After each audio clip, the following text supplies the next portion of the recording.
He's a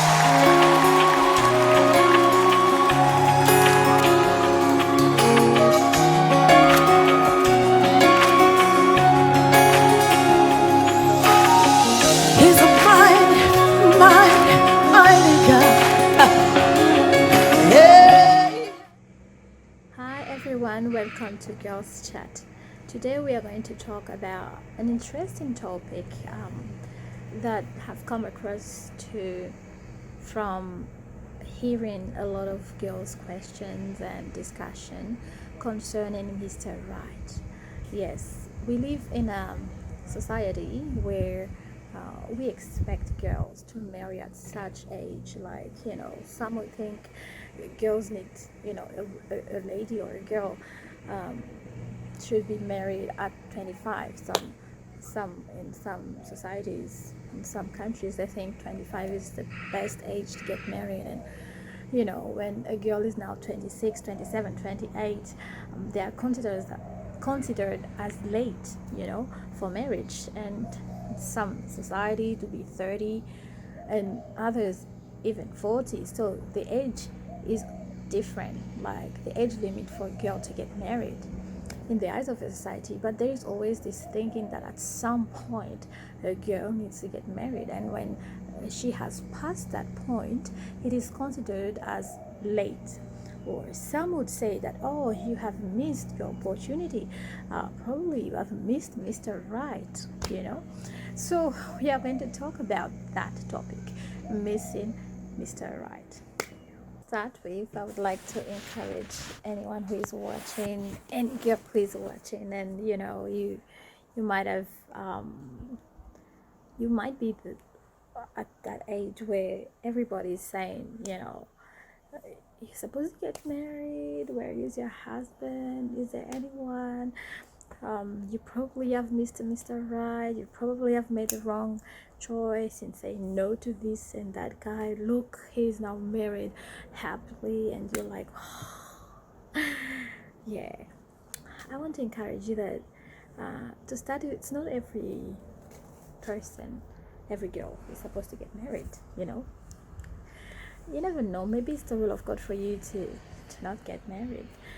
Let's face the fact that there are more girls in the world than men, than men. Yeah, there are more girls than men. So it's not all girls who are supposed to get married. And God did not say that it's not good for a woman to be alone. God said it's not good for men to be alone. Isn't that interesting? Which means men is supposed to get married, but girls, ladies, we can live on our own. We don't have to get married, even though it's something that we aspire, we would like to get married. And but you never know. Maybe it's the will of God for you to not get married.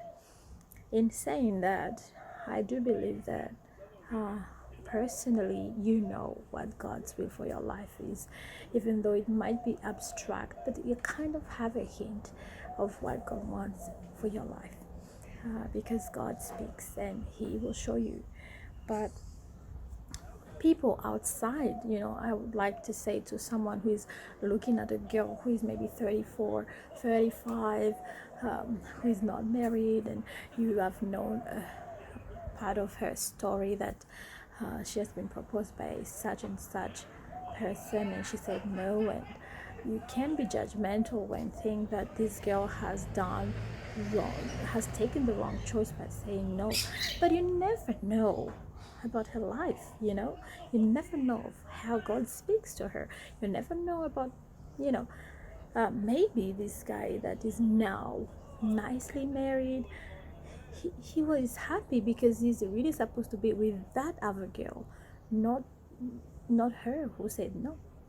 So most of the time we say, oh, now this man that she said no is now happy. It's good that he's happy, but it doesn't mean that sister so and so is supposed to be with him. Actually, probably if they were together, probably their marriage would have failed because they were not supposed to be together. That's why he is happy with the other girl, you know. So my point is this whole idea of she was supposed to say yes and she said no. Probably it's not, true. Probably it's not true because only you as a girl know what is the real thing. Like you know that this is um, the one, or this is not the one. You know, everyone can have their say, but you yourself, you know. And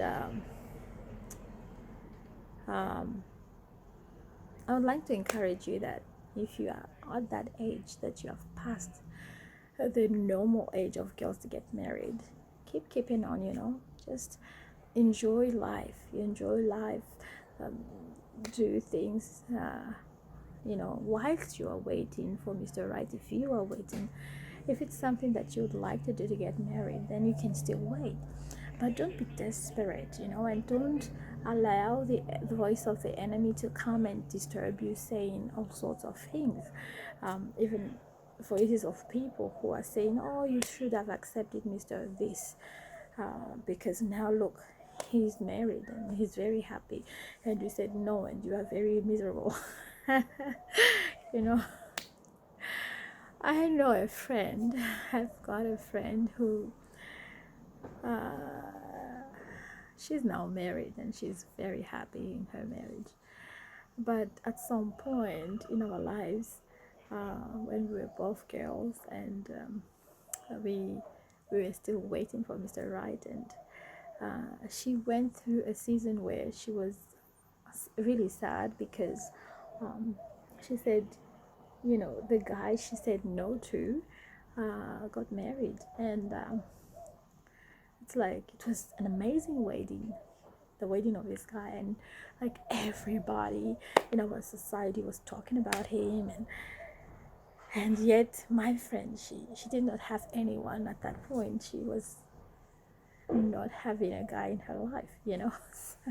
And there was no she was not in a relationship, and the Mr. Right she's waiting for, it seems like he's not coming, and there was this thinking and feeling like, wow, look, he came to me, he proposed to me, he was really serious, and I didn't say yes because I thought he was not the one, but now look, he's having this beautiful girl, they're having an amazing wedding, everybody's celebrating, and here I am alone.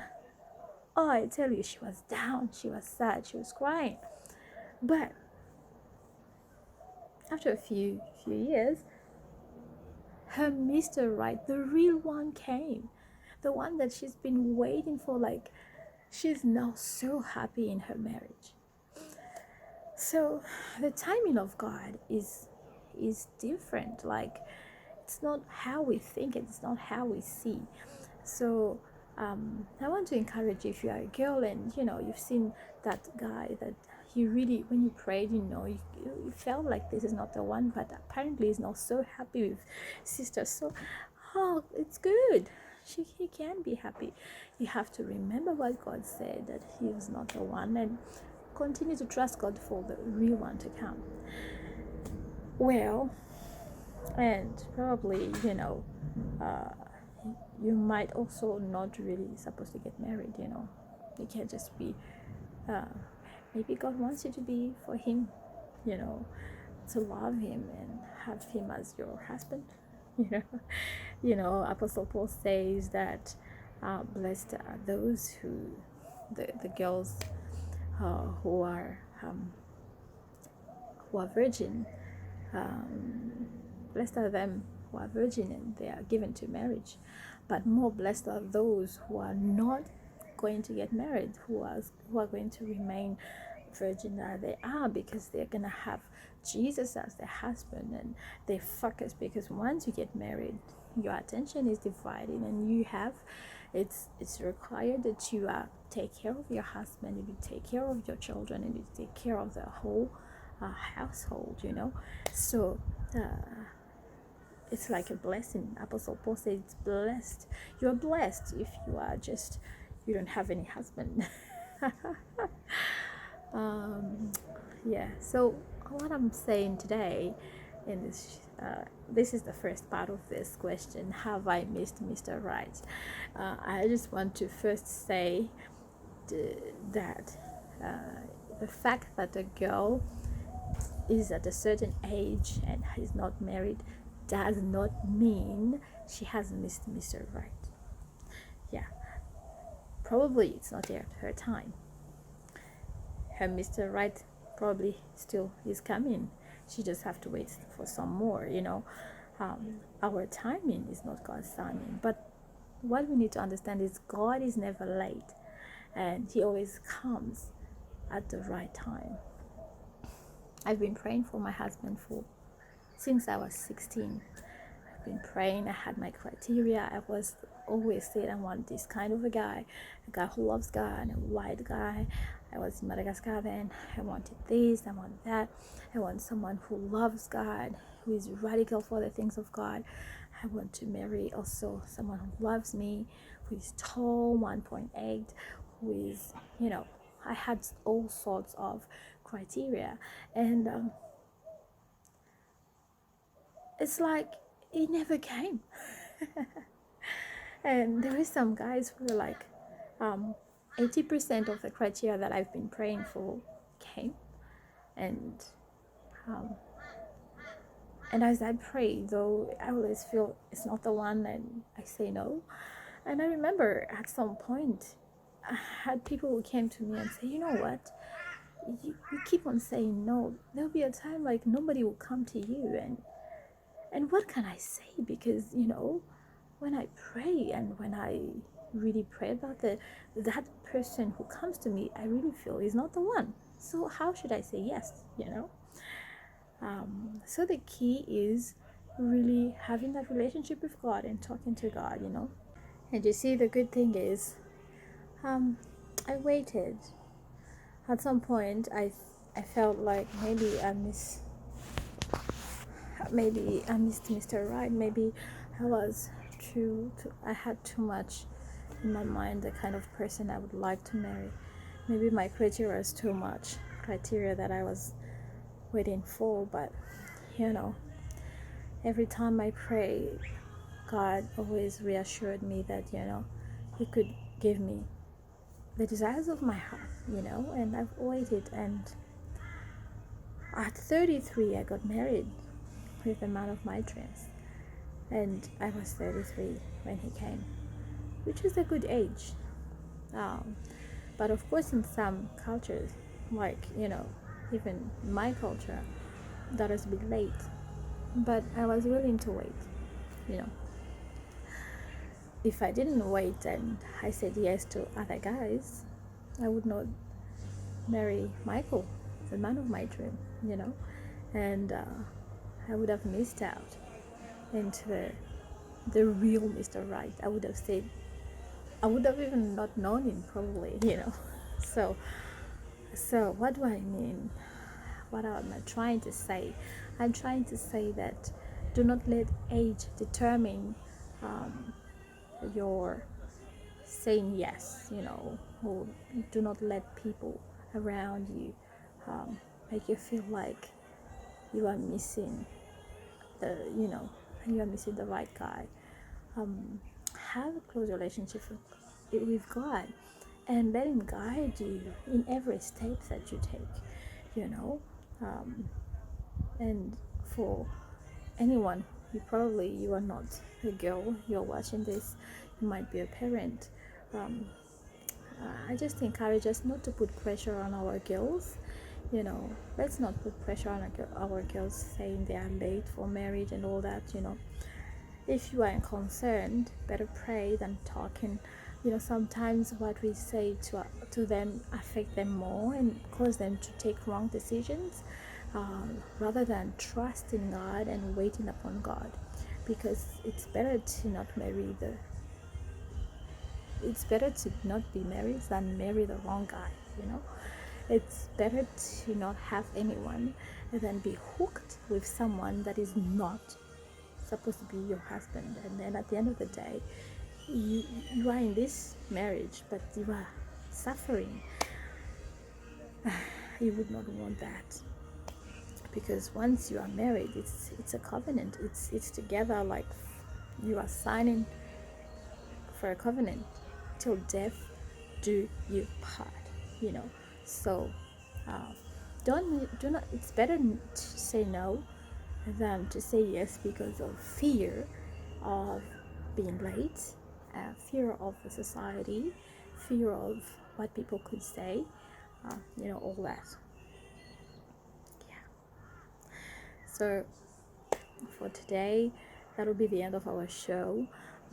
We've got a part two that we discuss more now about the reason, or like why some women have missed their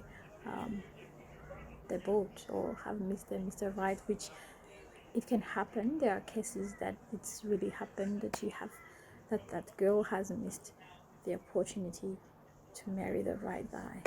It happens. So we will talk about that in the part two. Make sure you watch it.